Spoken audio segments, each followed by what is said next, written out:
Hey guys, Matt Robinson here, founder of the Professional Investors Guild, with another installment of what we call Ask the Pig. This is a time when I take an opportunity to try to answer some of the questions that I receive on a fairly regular basis from those that are members of the Professional Investors Guild. We put this out publicly for those of you who like to just learn along with us. And so today I would like to talk a little bit about a question that I've been receiving quite a bit lately, and that's in regards to FHA and their 90-day seasoning rules. So some of you may already be familiar with this, but let me just give you a bit of a history on it. For a while now, at least for quite a number of years, FHA has had a rule that states that an investor or whoever cannot resell a property to a buyer who's using FHA financing unless that seller has been on title for at least 90 days. So if I buy a house as an investment, sometimes you might buy an investment property that doesn't need any repairs. I've done that before where the property is not distressed, the seller was distressed, and so we went in and fixed it up and had it ready to go on the market in just a day or two. Well, I wouldn't be able to sell that house to a buyer who's getting FHA financing because they say that I have to be on title as a seller for 90 days. Now, this prevents you from being able to do any kind of a double close or anything like that with somebody who's using FHA financing. In fact, double closes are pretty much impossible for somebody using any kind of financing because you're never on title. But even if you're on title for a day or 20 days or 50 days, you're not going to be able to sell to an FHA buyer until you've reached that 90-day, what they consider a seasoning time or a period of time that you've owned that property. Now, that didn't used to be as big of a deal because FHA owned a very small percentage of the overall mortgage market. When the market crashed and subprime went away and there's a lot less conventional financing, basically the only low money down financing available was FHA. They still only required a 3.5% down payment, and all of the other types of financing other than VA jacked up their down payments because they were terrified the market was crashing. They didn't want to finance anybody, had to perfect credit, etc., etc. So FHA began to dominate the market and went from just a few percentage points to like 40–50% of overall mortgages. And so those of us who were investors began to run into many more folks who were buying with FHA, and so this became a bit more of an issue. Now, what happened then in, I don't remember what year it was exactly, 2010, 2011, FHA, because they understood the importance of the role of investors in actually helping get properties liquidated and off the market, to take distressed properties, fix them up, and resell them to help heal this market. They understood the importance of investors. So they removed the 90-day seasoning rule and then said, investors, listen, you can buy up a house, fix it up in a couple weeks, and put it right back on the market, and FHA will fund the deal.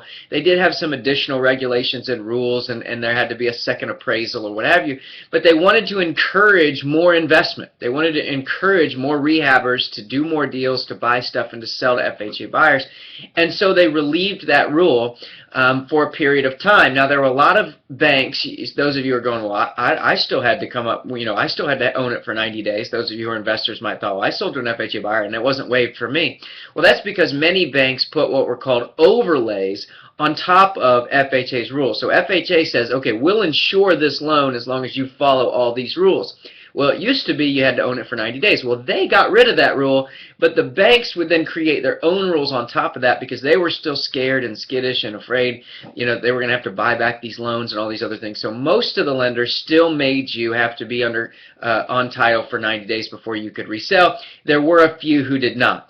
Now, the waiver, if you had a lender who would do it and they didn't have those overlays, that waiver for the 90-day seasoning ended at the end of 2014. So now it doesn't matter who the lender is, everybody's going to require you to be on title for 90 days. And in fact, there's some lenders who have an overlay on top of that that say not only do you have to be on title for 90 days, they won't even let you go under contract, not even write a contract with a end buyer until the 91st day. So you would think, well, if I only have to be on title for 90 days, so we can go under contract around the 60th day and put the closing date on the 91st day and we're good to go.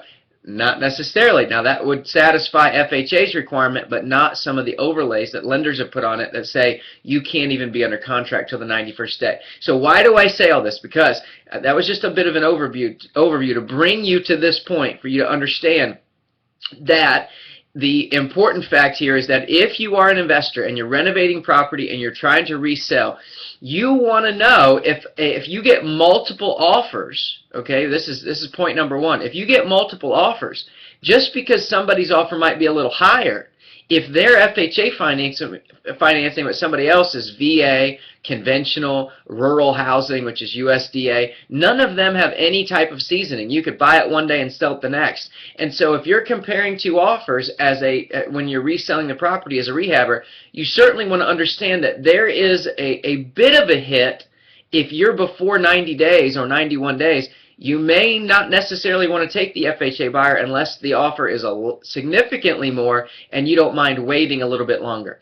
The second point is this: whenever you're going to actually renovate a house and to buy a house, you may want to check. Let's say you've only got enough money to buy one or two houses, or you've only got a private money partner to buy one or two houses. You may want to specifically check which neighborhoods that you want to either target with your marketing or go after as far as auctions are concerned. You may want to find neighborhoods where there are not a lot of FHA buyers, so if you do renovate it quickly, you don't have to sit around and wait to sell it. Some of those, like in my area, I live near Pensacola, Florida. I now live in Daphne, near Pensacola, Florida, but I do a lot of my investing in Escambia and Santa Rosa County in Florida. So near the military bases, like I have one out near Hurlburt, and I've renovated some down near the NAS Pensacola base and near Whiting Field. When you're out there, obviously you've got a ton of VA buyers. You don't have to worry about seasoning. There's other neighborhoods where there's a lot more cash buyers, older retirees. And then there's going to be some neighborhoods, first-time home buyers in certain type of areas where you're going to see a lot of FHA buyers. And it's in those areas you may want to avoid, or at least factor in and calculate into your numbers the fact that you may have to sit on this house for a month or two longer than you want because you've got to wait through FHA seasoning. Now, if you got something out of that and you'd like to be notified when we do more of these videos, you can sign up for our newsletter at pigfreegift.com. Of course, the name of the website lets you know that when you sign up, you'll also get a free gift from us, some good educational information, some audio, and a report for you to read about real estate investing. So if you're interested, you want to learn more, please go to pigfreegift.com and subscribe to our YouTube channel. That would be great as well. Thanks for joining us here on Ask the Pig. If you've got a question for Ask the Pig, you can submit that to professionalinvestorsguild@gmail.com, or go to the website professionalinvestorsguild.com and click on Contact Us and send us an email. Thanks for joining us. We'll see you next time right here on Ask the Pig.